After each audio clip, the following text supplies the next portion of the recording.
일반적 법정 해제 사유 중에서 이행지체 지금 가장 문제가 되는 거 두 개를 봤고요. 이 이행지체 중에서 이제 조금 추가적으로 문제가 되는 것들이 566페이지에 보면 다의 동그라미 4번에 미리 이행을 거절하는 경우가 하나 나옵니다.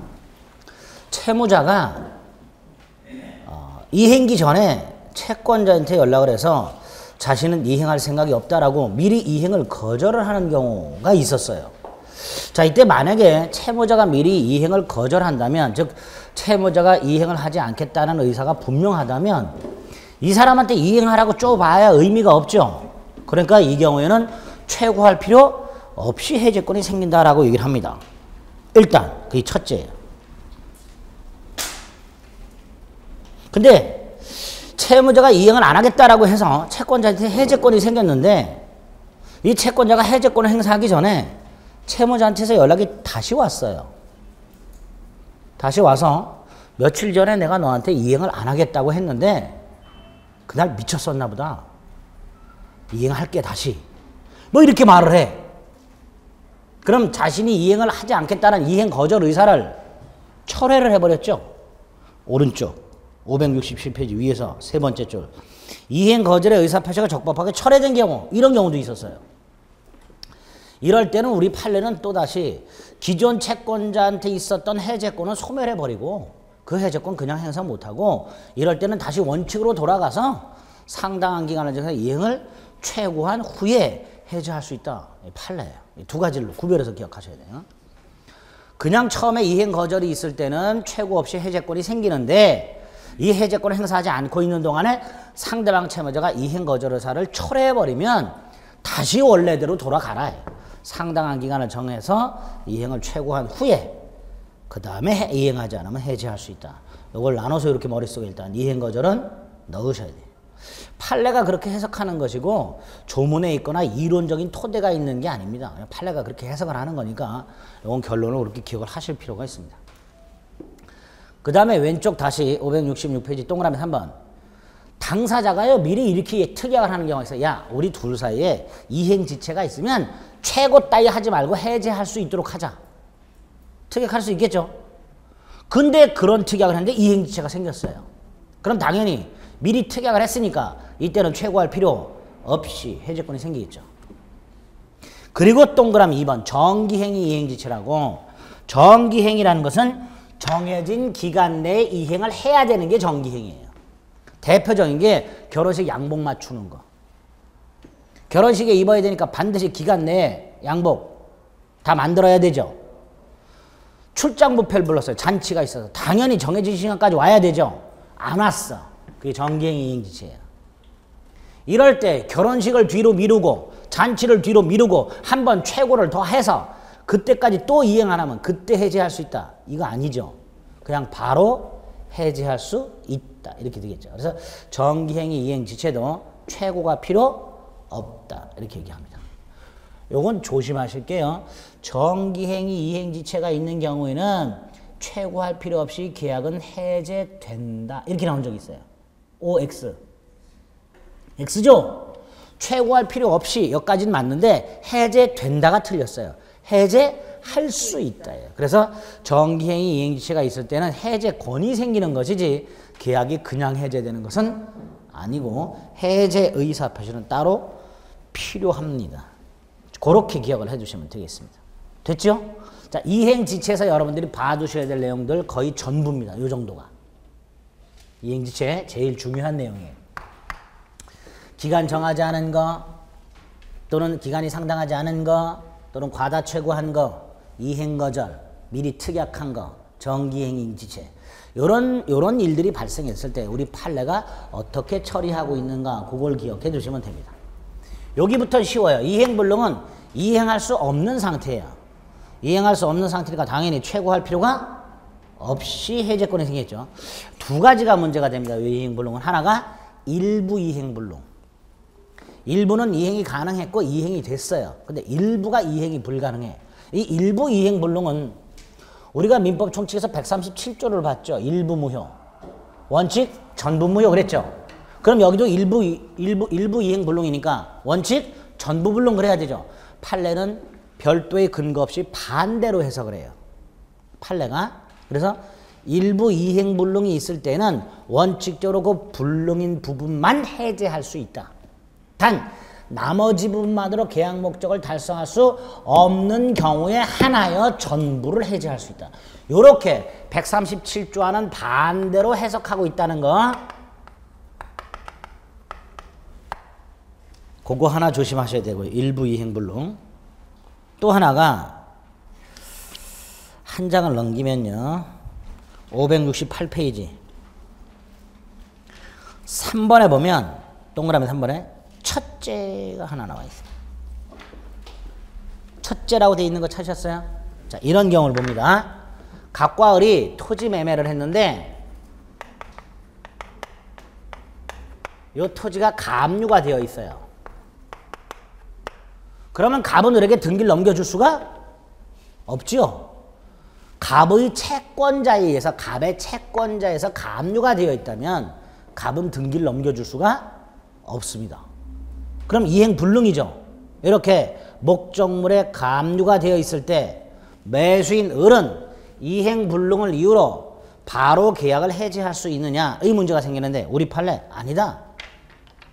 얘가 만약에 돈이 있다면 채권자한테 돈을 갚고 갑류 해제시키고 말소시키고 얼마든지 이전 등기 해줄 수 있지 않느냐. 따라서 목적물이 갑류되어 있다는 사실만으로는 이행불능이 아니라 플러스 갑이 개털이어야 한다. 뭔 털? 개털. 조금 고급지게 무자력. 고급지게 뭐라고요? 무자력. 재산자자 썼어요. 자력이 없다 이렇게. 스스로 자자가 아니고요. 재산자자 써. 그러면 갑이 돈이 없다면 갑류를 해제시키지 못하니까 등기를 넘겨주지 못하니까 그때서야 이행불능이다. 단순히 갑류되어 있다는 이유만으로는 해제할 수 없다. 이렇게 됩니다. 거기 첫째 있는데요.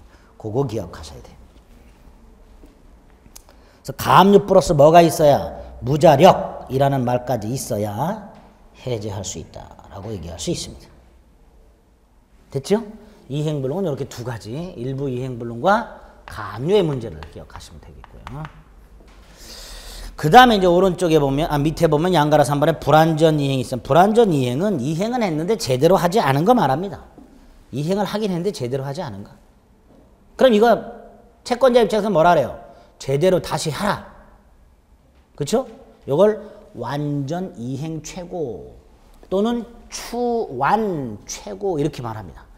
완전 이행이 가능하다면 완전 이행을 최고한 후 그래도 이행하지 않으면 해제할 수 있는 반면에 완전 이행이 불가능하다면 그때는 최고가 필요 없겠지요. 그래서 불완전 이행이 있는 경우에는 둘로 나누시면 돼요.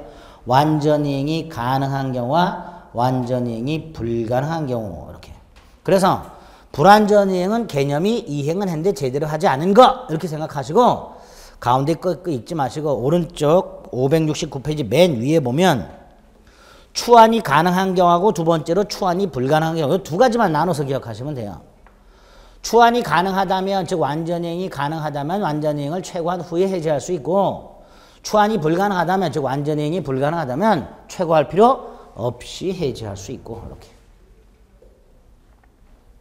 네 번째로 채권자 지체. 이 채권자 지체는 요구하고 동전의 양면이에요. 자, 매수인 입장에서 돈을 못 주고 있어요. 이행지체죠.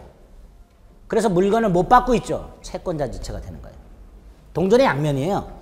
돈을 못 준다 이행지체, 그래서 물건을 못 받는다 수령지체. 그럼 얘 입장에서는 언제까지 돈을 달라 이행을 최고 하고 그때까지 물건을 가져가라 수령을 최고 한 후 해제할 수 있다. 그러면 되죠. 그러니까 채권자 지체는 뭐라고 얘기하면 돼요? 상당 기간을 정해서 수령을 최고한 후 그때까지 수령하지 않으면 해제할 수 있다. 이렇게 되겠죠. 채권자 지체는 그 정도입니다. 그 다음에 요거는 계약 해제 못해요. 부수적 채무 불이행을 이유로는 해제를 못합니다. 우리 교재 보면 다음 페이지에 양가로 6번이 먼저 나와 있죠. 부수적 주된 채무가 아니라 부수적 채무 불이행을 이유로는 계약을 해제할 수 없다. 이것만 기억하시면 돼요. 시험 문제는 그것만 나와요. 자, 이런 경우가 있었어요. 갑과 을이 갑의 임야를 매매하는데 갑의 임야에 묘지가 두 개가 있었어요. 그래서 이 묘지 두 개를 갑이 이전하기로 약속을 했어요. 근데 안 해. 매도인이 묘지 두 개를 이전을 안 해. 끝내. 약속해놓고. 그래서 매수인이 계약을 해지한 경우가 있었습니다. 우리 판례 해지 안 된다.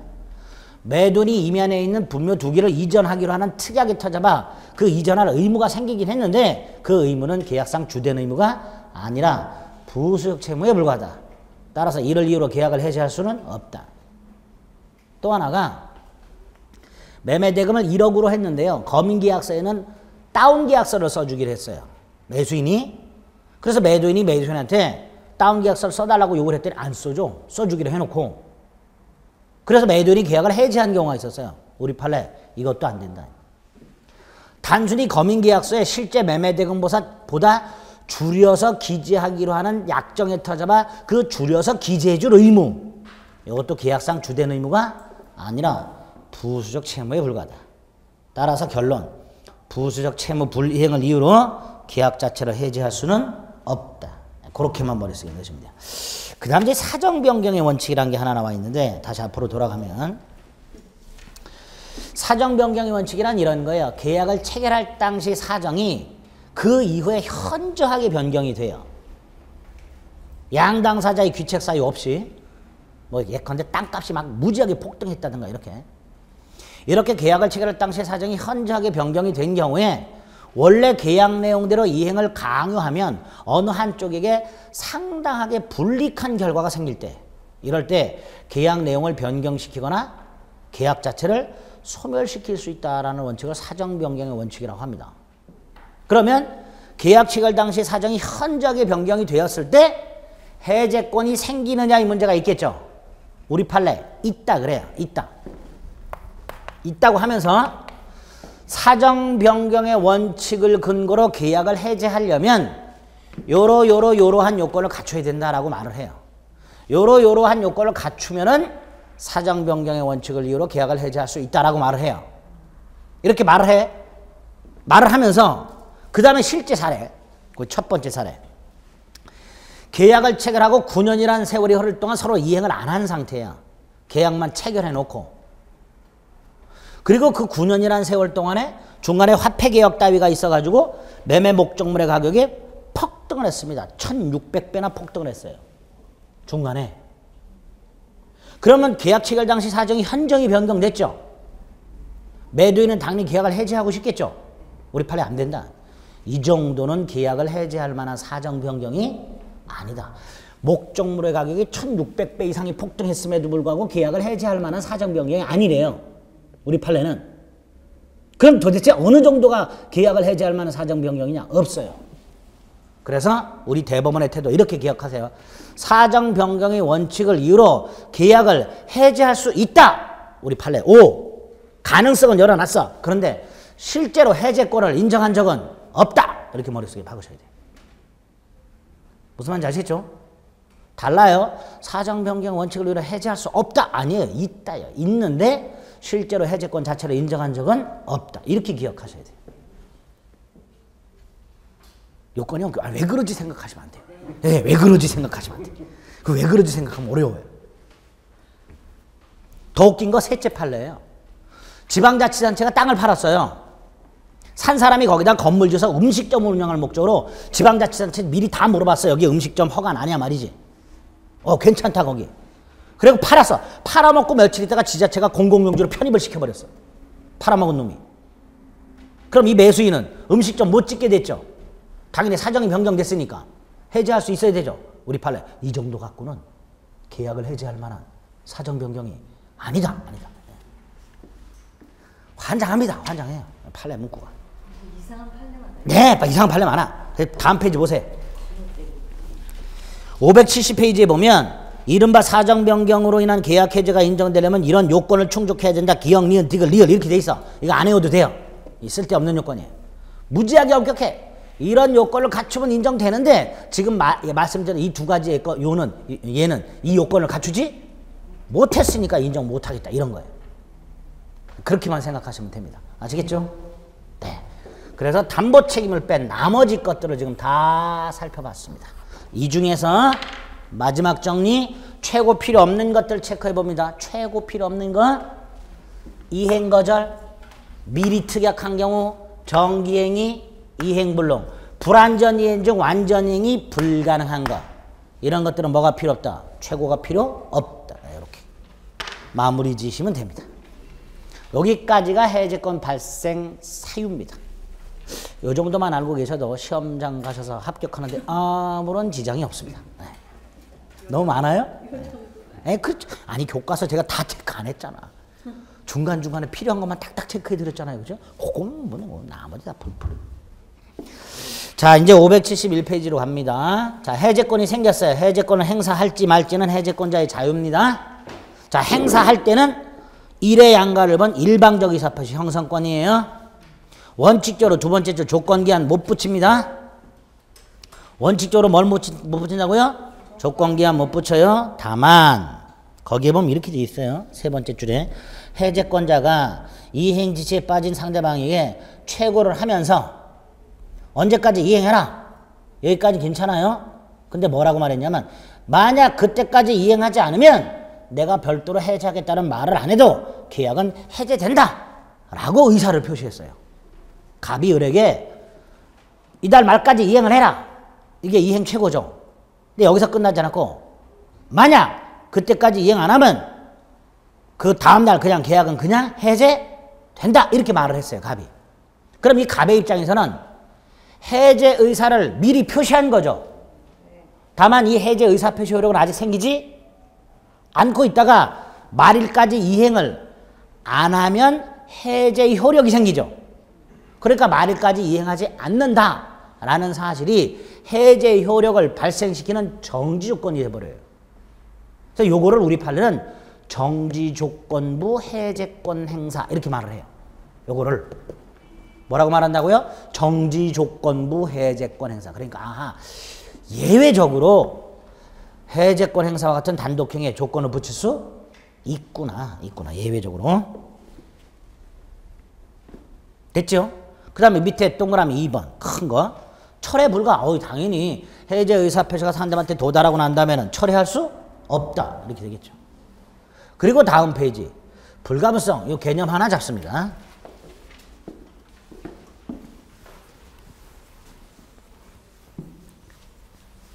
땅이 하나 있는데 공유예요. 가불이 병한테 팔았어요. 그때 얘가 돈을 안 줘. 가불이 쪼았어. 그래도 안 줘. 해제권이 생기죠. 해제권자가 2인 이상. 그렇죠? 대답하기 싫으면 고개라도 살짝 끄덕끄덕 고개라도. 아니야. 제가 여러분들 안 보고 하면 돼. 해제권자가 2인 이상. 반대의 경우 얘가 돈을 주는데 안 넘겨줘. 그럼 몇 번 짰어. 그래도 안 넘겨줘. 그럼 얘가 해제권이 생기고 상대방이 2인 이상. 이렇게 해제권자가 2인 이상, 상대방이 2인 이상. 해제권자 또는 상대방이 수인이 있는 경우. 계약 해제와 같은 효과는 당사자에게 개별적으로 생겨서는 안 되고 획일적으로. 누구는 해제되고 누구는 해제 안 되고 그래서 안 되겠죠. 그래서 불가분성이라는 게 생겨요. 두 가지가 있어요. 행사의 불가분성이라는 거 하고 소멸의 불가분성. 행사의 불가분성은 이렇게 돼 있어요. 해제권자가 여럿 있을 때는 전원이, 상대방이 여럿 있을 때는 전원에 대하여 해제권을 행사하라. 전원이 전원에 대하여 행사하라. 물론 동시에 행사하라는 말은 아니고 전원이 전원에 대해서 행사하라. 이걸 행사의 불가분성이에요. 소멸의 불가분성은 어느 일인의 해제권이 소멸한 경우 또는 어느 일인에 대한 해제권이 소멸하면 전원에 대해서 소멸한다. 이걸 소멸의 불가분성 이렇게 부릅니다. 이렇게 두 가지를 규정해놨어요. 행사의 불가분성과 소멸의 불가분성. 그런데 이거 임의 규정이에요. 무슨 규정? 임의 규정. 그래서 당사자들이 계약을 할 때 우리 개별적으로 해제할 수 있도록 하자. 라고 불가분성을 배제하는 특약을 할 수 있다. 그 정도만 기억해 주시면 됩니다. 됐죠? 자, 이제 두 번째로 중요한 게 해제 효과입니다.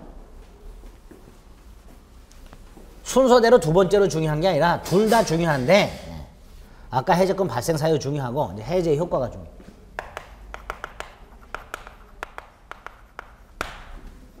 이때 말하는 해제 효과는 그냥 아무 말 없이 해제라는 말이 나오면 무슨 해제를 했어요? 채무 불이행을 이유로 하는 법정 해제라 그랬죠? 여기서 말하는 해제 효과도 채무 불이행을 이유로 하는 법정 해제 효과를 말합니다. 기본적으로 세 가지가 나와요. 첫째가 계약관계의 소급소멸이고요. 두 번째가 만약에 주고받은 게 있다면 돌려주고 돌려받아야 돼요. 이걸 원상회복이라고 해요. 이 원상회복 의무는 부당이득 반환의 특칙입니다.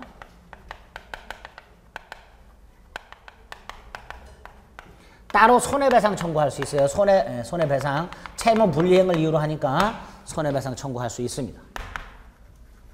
이 세 가지가 기본적인 효과인데, 자, 이거 머릿속에 사례 형태로 하나 기억을 하셔야 됩니다. 소급소멸. 각과 을이 1월 10일 날 아파트 매매를 했고요. 을이 중도금만 준 상태에서 갑에게 등기 먼저 넘겨주면 자기가 대출받아서 잔금 치르겠다 그랬어요. 갑이 을을 믿고 등기부터 넘겨줬어요. 을이 일단 소유권 취득했죠? 그럼 당연히 지 이름으로 대출 받아가지고 잔금 치러야 되죠? 안 줘, 이 자식이. 맨날 뺀질거리고 안 줘. 갑이 달라 쪼다가 끝끝내 안 주니까 계약을 해지했어요. 해지해야죠. 계약을 해지하게 되면 계약은 어떻게 돼요? 소급소멸. 계약이 소급해서 소멸했다는 건 갑을 사이에 처음부터 계약을 체결한 적이 없었다는 거예요. 갑과 을이 처음부터 계약을 체결한 적이 없었으니까 그 순간 을등기는 소급해서 무효가 되어버려요. 소급해서 무효가 되고 이 을등기 말소할 필요도 없이 소유권은 갑에게 소급해서 복귀가 돼요. 말은 소급해서 복귀된다고 하는데 실제로는 소유권이 을에게 넘어간 적이 없다, 그런 의미예요. 계약을 한 적이 없으니까. 그래서 갑은 을에 대해서 소유권에 터잡아 등기 말소를 청구할 수 있게 되는 거예요. 이게 판례예요. 당연히 이 갑의 을에 대한 소유권에 터잡은 등기 말소 청구권은 우리가 물권법에서 보게 되는 물권적 청구권이고, 여기서는 원상회복 청구권의 내용이 됩니다. 이때 소유권에 터잡은 물권적 청구권은 천년만년이 지나도 소멸하지 않는다. 즉 소멸시에 걸리지 않는다라는 표현이 나중에 물권법에 나옵니다. 이건 나중에 보고 일단 여기까지 됐죠? 그래서 갑이 을에게 등기 말소를 청구해서 을등기가 말소가 되면 참 좋은데, 깔끔하게 정리가 끝났죠? 말소하고 받은 돈 돌려주고 이렇게 다 손해배상하고 끝나면 되는데 요 사이에 문제가 터진다 그랬어요. 무슨 문제? 보세요. 요 사이에 소유권은 누구한테 되돌아왔어요? 갑에게 이미. 근데 등기는 누구한테 남아있어요? 이놈이 팔아먹는단 말이지. 이렇게 병이 나타난다, 병. 근데 이 병은 어때요? 권리자 아닌 자하고 거래했잖아요. 당연히 권리를 취득할 수 없어요, 이놈이. 그런데 아까 말씀드린 548조 1항 단서 제3자 보호. 갑과 을의 계약이 해제되었다 하더라도 제3자의 권리를 해야지는 못한다. 이 제3자 보호가 한 놈이 나와요. 제3자가 나오면 항상 이 제3자가 좀 머리 아파요. 맨날 제3자에 해당한 놈, 아닌 놈. 에? 이놈하고 박 터지게 싸울 거 아니에요. 실제 이런 사건이 터지면 누구하고 누가 박 터지게 싸워요. 갑하고 병이. 당연히 판례가 쌓여 있을 거고, 어떨 때는 너는 보호되는 제3자다. 어떨 때는 너는 보호되는 제3자가 아니다. 이런 판결이 쌓여 있을 거 아니에요. 그러니까 그걸 물어보는 거예요. 548조 1항 단서에서 보호되는 제3자에 해당하는 놈은, 해당하지 않는 놈은, 이런 것들이 당연히 나오게 됩니다. 오늘은 틀을 잡아봅니다. 우리 판례할 때 일단 이 제3자 이놈은요, 소유권을 되찾아간 갑하고 맞짱을 떠서 이기는 놈이에요. 그렇죠? 그래 안 그래? 그러니까 요 놈은 외형상 봤을 때 누가 봐도 권리자처럼 보여야 돼. 요 놈은 누가 봐도. 그래서 부동산은 등기를 갖추고 있어야 되고요, 동산은 인도까지 받은 놈이어야 돼요. 요 놈만 보호가 돼요. 따라서 요 사이에 을로부터 이전 등기 청구권 따위를 산 놈, 요 사이에는 아직 을에게 등기가 안 넘어와 있죠. 그럼 을은 이전 등기 청구권을 갖고 있겠죠. 채권이죠. 그 채권 따위를 산 놈, 압류, 가압류한 놈, 법원을 통해서 이전 명령 받은 놈, 이때 이 채권은 계약이 해제되면 소멸해버리죠. 그래 안 그래요? 이렇게 계약이 해제되면 소멸해버리는 채권 따위를 양수한 놈들은 등기나 인도 따위를 갖춘 놈이 아니니까 보호되는 제3자가 아니다. 그래서 아파트 분양권을 갖고 있어서 얘가 분양받을 권리가 있어요. 그걸 팔았어요. 분양권을 산 사람이 있겠죠. 근데 이 분양계약이 해제되었어요. 이때 이 분양권 산 사람 보호되는 제3자냐? 아니다. 아파트 분양권은 모해 불가다. 채권. 그래서 계약이 해제되었을 때 소멸해버리는 채권 따위를 이렇게 한 놈들은 보호되는 제3자가 아니다. 일단 요 세 놈 머릿속에 박으세요. 계약 해제 어쩌고 저쩌고, 채권 어쩌고 저쩌고, 양수, 가압류, 전부명령 어쩌고 저쩌고, 가처분 따위 어쩌고 저쩌고 요 말 나오면 하여튼 앞에 뭐 채권 어쩌고 저쩌고 이 말 나오면 다 보호되는 제3자 아니다 이렇게 생각하시면 돼요. 그 중간 거 읽으면 머리 터져요. 어려워요. 이게 도대체 어떤 놈이 이렇게 되는데 다행스럽게도 이 채권이라는 말이 딱 눈에 보이면 돼요. 그리고 지금 아파트 분양권 하나 머릿속에 또 있어요. 어쨌든 이렇게 제3자를 하나 구별하셔야 돼요. 또 하나가 이 제3자를 우리 판례가 둘로 나눠요. 하나가 해제 전에 등장한 놈과 해제 후 등기 말소 전에 등장한 놈으로 나눠서 해제 전에 등장한 놈은 선악을 불문하고 보호가 되고 해제 후 말소 등기 전에 을과 거래한 놈은 선의만 보호돼요. 이때의 선악은 병의 입장에서 봤을 때 제3자 병의 입장에서 봤을 때 갑과 을의 계약이 해제되었다라는 사실에 대한 선악이에요. 근데 해제 전에는 해제되었다라는 사실에 대한 선악이 있을 수 없으니까 선악불문하고 해제 후에는 해제가 됐으니까 해제되었다는 것을 모르는 놈만 이렇게 되는 거예요. 무슨 말인지 아시겠죠? 네? 작년 답인가요? 해제 후 등기 말소 전에 제3자 이렇게 나오고 선악불문하고 보호된다 이렇게 나왔어요. OX. X. 해제 후에 등장했으니까 누구만 보호된다? 선의만.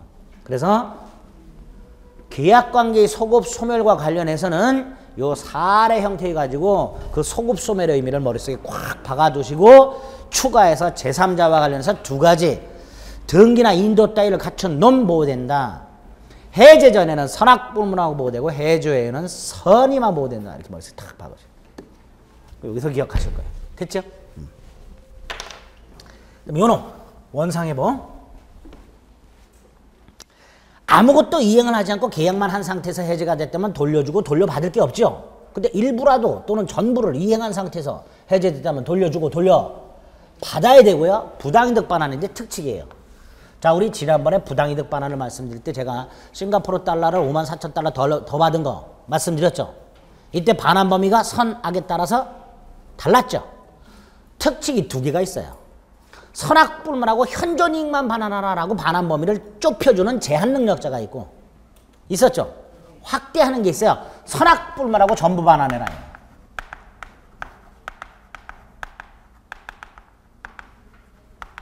원래 부당이득 반환이라는 게 선악에 따라서 반환 범위가 다른데 우리 시험 범위에 특칙이 두 개가 있어요. 그 반환 범위를 축소시켜주는 게 있고 확대하는 게 있고 축소시켜주는 게 제한 능력자예요.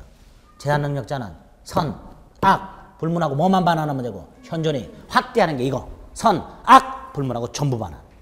그래서 이것도 부당이득 반환 특칙이고 다만 이거는 이름을 따로 붙여놓았을 뿐이에요. 원상회복 의무라고. 이게 첫째.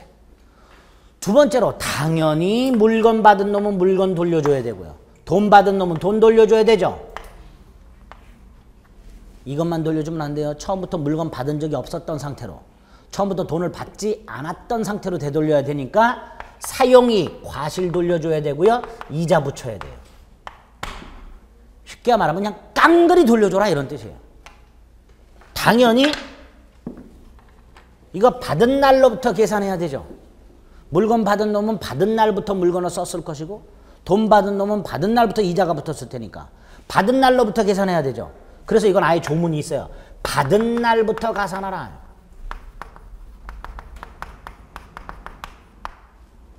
그 다음에 요 이자의 성격. 요 이자. 매도인 입장에서 보통 돈 돌려줄 거 아니에요. 이때의 이자가 매도인이 금전 반환 의무를 이행 지체함으로써 붙는 연체이자인가요, 이건? 이 연체이자예요? 이 연체이자에 아니에요, 그냥 쉽게. 아니죠? 아니에요, 이거 연체이자. 즉, 연체자를 고급지게 뭐라고 하죠? 민법에선 지연배상. 뭐라고 한다고요? 지연배상. 이 지연배상 아니에요, 이거. 이건 뭐예요? 아니, 부당이득 반환의 일종이에요. 그렇죠? 따라서 판례 중에 당사자 간의 연체 이율의 약정이 있다 하더라도 이거 연체 이율로 계산하지 못한다. 법정이자로 가산하라. 이자의 성격. 여기요, 반환해야 될 이자의 성격. 금전 반환 의무 이행지체에 따르는 지연배상이 아니라 부당이득 반환의 일종이기 때문에 연체이율의 약정이 있다 하더라도 연체 이율로 가산하는 것이 아니라 법정이자로 가산하라. 마지막으로 이거 동시의 관계. 무슨 관계? 동시의 관계. 그래야 공평하니까. 여기까지 됐죠? 여기 원상회복이에요.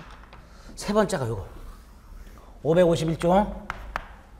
이런 경우 생각해 볼게요. 각과 을이 계약을 했어요. 1억 계약을 했어. 계약금을 줬어요. 1천.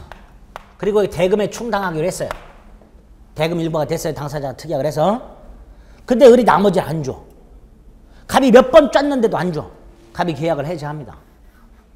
누구의 채무 불이행을 이유로 해제했어요? 을의 채무 불이행으로 해제됐죠. 다음날 을이 찾아왔어요. 뭐라 그럴까요? 계약금 플러스 이자 붙여서 돌려줘. 을이. 갑이 돌려줘야 돼요? 안 돌려줘도 돼요? 돌려주라. 그게 원상회복입니다. 뭐 해야 된다고요? 돌려줘야 돼. 갑 열받죠? 그 열을 뭘로? 이걸로 따로. 그래서 손해배상이 따로 규정되어 있는 거예요. 우리 판례는 원상회복과 손해배상은 별개다.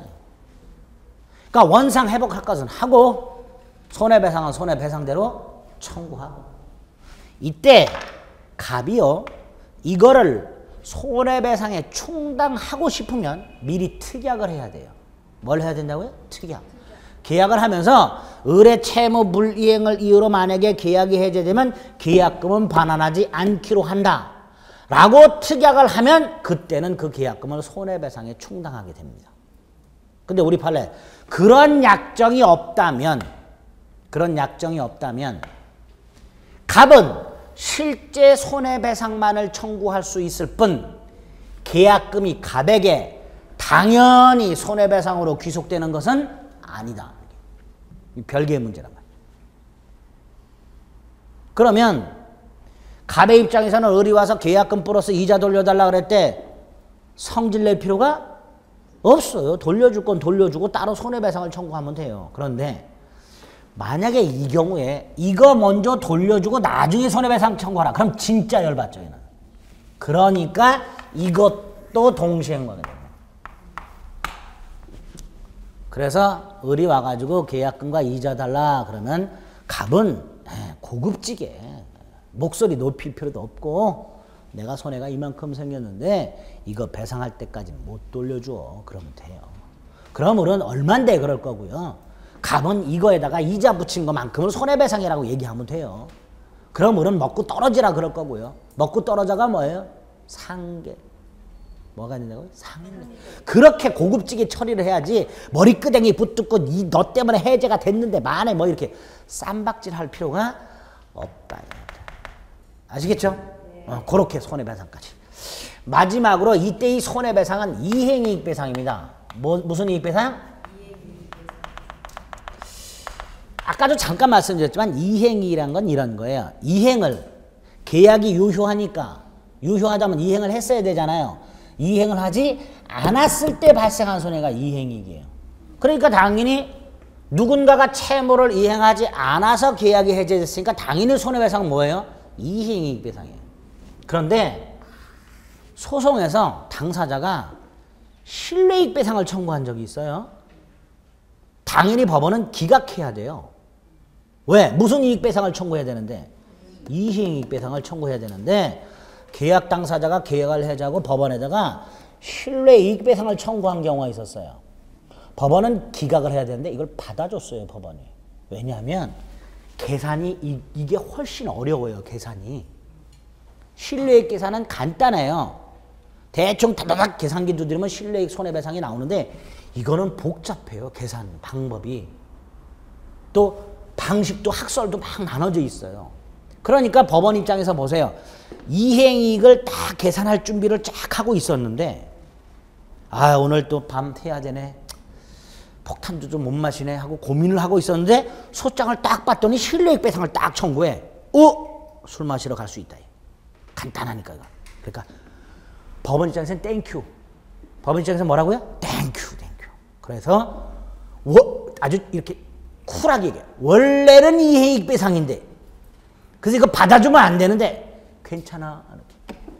실내이익배상을 구할 수도 있다. 원래는 무슨 이익배상인데? 이행이익배상인데 실내이익배상을 구할 수도 있다.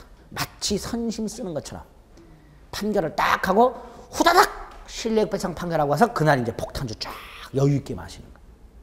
만약에 이거 계산하면 3박 4일을 집에 못 들어가요.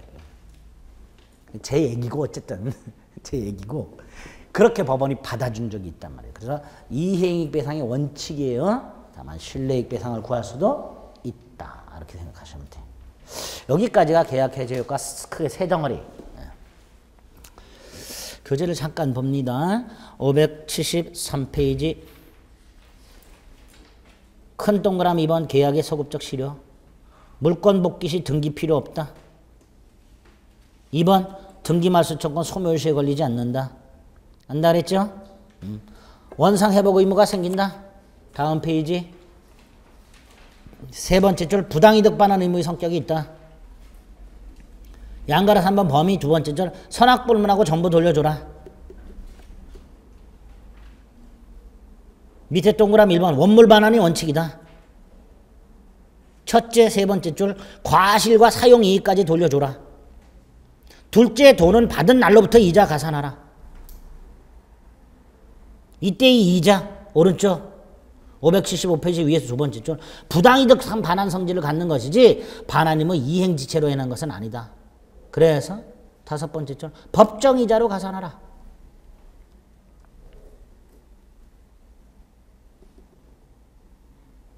동그라미 4번 큰 동그라미 손해배상 청구 별도로 손해배상 청구할 수 있다.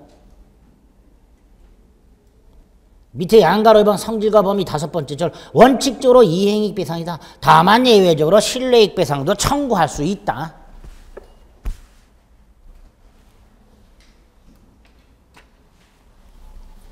그리고 다음 페이지 양가로 3번 동시이행관계다. 원상회복 의무뿐만 아니라 손해배상 의무도 동시행관계다. 그리고 아까 봤던 제3자 보호 문제가 있게 됩니다. 밑으로 쭈르륵 내려갑니다. 양가로 3번 해제 시 보호되는 제3자의 범위 첫째 등기 인도 등으로 완전한 권리를 취득한 자 등기 인도 등으로 완전한 권리를 취득한 자라고 돼 있죠? 그거 기억하시면 돼요. 됐죠?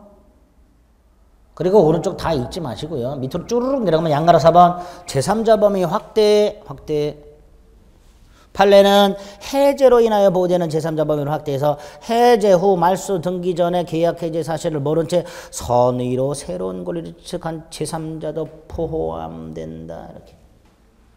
그러면 해제 전에는 선악불문하고 보호가 되고 해제 후 말소 등기 전에는 선의만 보호되는구나. 이렇게 되겠죠.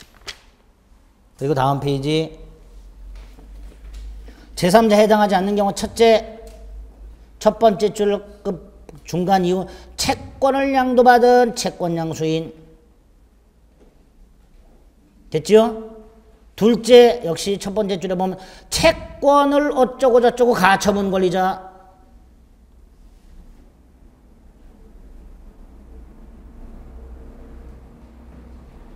넷째 아까 봤어요. 제3자를 위한 계약이 해제되었을 때 이 제3자 이런 놈들은 보호되는 제3자가 어니터 일단요 세놈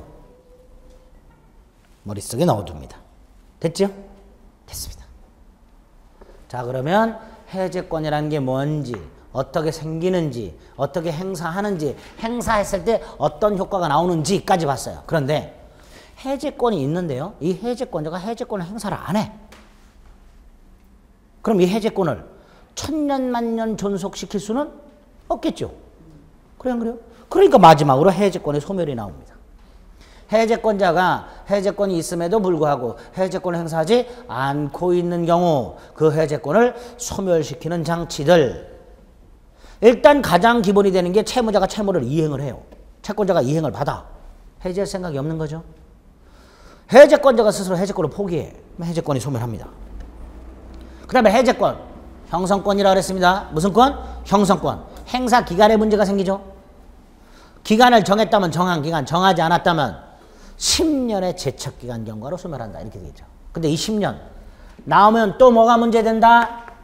너무 길다. 10년 너무 길다. 그래서 상대방이 또 해제권자에게 뭐 할 수 있다? 예? 최고. 이게 있겠죠? 있어. 해제권 행사 기간을 정하지 아니하여 10년의 제척 기간이 걸리는 경우 상대방은 해제권자를 상대로 해제권 행사 여부 확답을 최고할 수 있고 기간 내에 확답을 받지 못하면 해제권은 소멸한다. 최고에 의한 소멸이 있습니다. 밑에 552조. 찾으셨죠? 그 다음에 다음 페이지. 이건 이런 경우 생각해 보시면 돼요. 매수인이요. 현재 매수인이 해제권이 있어. 매수인이. 근데 이 매수인이 계약을 해제하면 매수인은 물건 돌려줘야 되죠. 근데 이 자식이 이 물건을 개조하거나 가공을 해서 다른 물건으로 만들어 버렸거나 멸실, 훼손을 시켜서 반환을 불가능하게 만들어 버렸어요. 이놈. 그럼 이놈은 해제할 생각이 있는 거예요? 없는 거예요? 없는 거죠. 없는 거니까 소멸시켜요. 그게 553조. 해제권자의 고의 또는 과실로 훼손되거나 반환할 수 없게 된 때 가공 개조로 인하여 다른 물건으로 변경된 때 그 사람이 갖고 있었던 해제권은 소멸한다. 그리고 이제 불가분성과 관련된 소멸이 하나 있었습니다. 그럼 이제 큰 타이틀이 이런 거죠. 해제가 뭐냐? 어떻게 생기냐? 생겼을 때 어떻게 행사를 하고 행사했을 때 어떤 효과가 나타나는가? 그 다음에 생겼는데 행사하지 않고 있을 때는 어떤 사유가 생겼을 때 소멸하는가. 이렇게 덩어리가 나눠지는 거예요. 그렇죠? 그 중에서 해제 사유하고 해제 효과 두 덩어리가 제일 중요하고 시험 문제는 거기서 집중해서 나오니까 그거 체크해 드린 걸 쫙 읽어주시면 됩니다. 됐죠? 해지가 나왔네요. 해지는 몇 가지만 체크하시면 돼요. 일단 해지는 모든 계약에 적용되는 것이 아니라 계속적 계약에서만. 어디에서만? 계속적 계약에서만. 해제는 모든 계약에 적용되는 반면에 아까 모든 계약에 적용되는 일반적 법정 해제 사유가 있었죠. 예? 해지에는 그런 게 없어요. 해지는 모든 계약에 적용되는 게 아니라 계속적 계약에만 적용되니까 모든 계약에 공통적으로 적용되는 일반적 법정 해지 사유 이런 거 없어요. 임대차와 같은 계속적 계약이 개별적으로 해지 사유가 규정이 되어 있을 뿐입니다. 그 다음에 계약을 해지하게 되면 계약은 장래를 향하여 소멸한다 그랬죠. 따라서 원상회복 의무 같은 건 생길 리가 없고 청산의 의무, 정산의 의무라는 게 생겨요. 세 번째로 아까 우리 대법원은요. 사정 변경의 원칙을 이유로 하는 해제권이 생길 가능성은 열어놨지만 실제로 해제권을 인정한 적은 없다 그랬죠. 근데 사정 변경을 이유로 하는 해지권 인정한 경우가 있어요. 회사의 이사를 3년 기한으로 취임을 하면서 회사의 장래 채무를 보증을 섰습니다. 이걸 계속적 보증이라고 해요. 무슨 보증? 특정 채무를 보증 쓴 게 아니고 얼마를 딱 빌면서 그걸 보증 쓴 게 아니고 내가 이사직으로 취임해서 이사직을 맡고 있는 동안 회사에 발생하는 장래 채무 요 기간 동안에 계속적으로 발생하는 채무 이걸 보증을 쓴 거예요. 이걸 계속적 보증. 근데 중간에 6개월 만에 이사직을 사임하게 됐어요. 해지해야죠. 그래 안 그래요? 그게 사정 변경을 이유로 한 해지권을 인정한 거예요. 이사직을 취임하면서 회사 채무에 계속적 보증을 했는데 이사직을 사임하게 된 경우 사정 변경을 이유로 그 보증계약을 해지할 수 있다. 사정 변경을 이유로 한 해지를 인정한 적이 있습니다. 그리고 마지막으로 오른쪽 581페이지에 보면 손해배상 따로 청구할 수 있습니다. 해지도요, 채무 불이행을 이유로 해지하는 게 가능해요. 나중에 임대차에서 보면요, 임차인이 이기상 차임을 연체하면 임대인이 계약을 해지할 수 있도록 해놨어요. 그러면 임차인의 차임 채무 불이행을 이유로 해지한 거죠.